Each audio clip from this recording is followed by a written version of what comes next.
Sudan গৃহযুদ্ধের আরও একটি কালো অধ্যায়ের সাক্ষী বিশ্ব।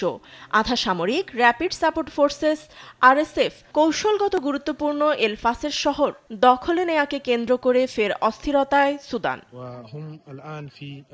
দারফুর অঞ্চলে এল ফাসের শহর 18 মাস অবরুদ্ধ রাখে সরকারি বাহিনী। তা পুনরুদ্ধার বা নিয়ন্ত্রণে নিতে সম্প্রতি ঝটিকা অভিযানে যায় আরএসএফ।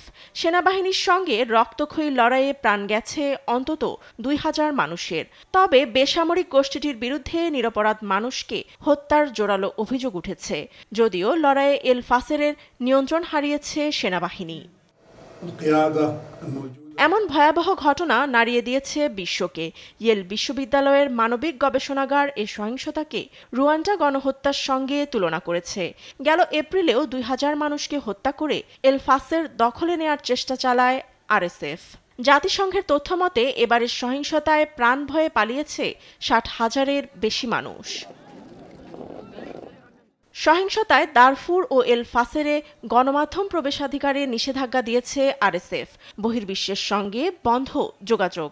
সুদানিজ জার্নালিস্ট সিন্ডিকেট জানিয়েছে, যেসব নৃশংসতার ছবি সামনে আসছে তার বেশিরভাগই আরএসএফের ধারণকৃত।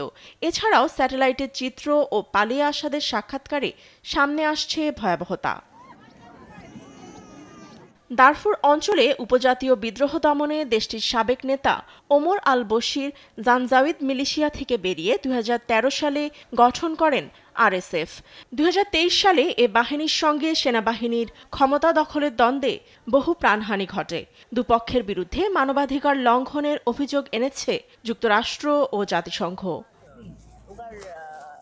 বছরের শুরুতে ইইউ, আফ্রিকান ইউনিয়ন ও 17 দেশ এ সংঘাত নিরসনে সুদানের পাশে দাঁড়ায়। ওই সম্মেলনে সংযুক্ত আরব আমিরাত আরএসএফকে গোপনে অস্ত্র সহায়তা দিচ্ছে এমন অভিযোগ আনেন নেতারা। ফাতেমা তাসনিম, নিউজ ডেস্ক, দেশ টিভি।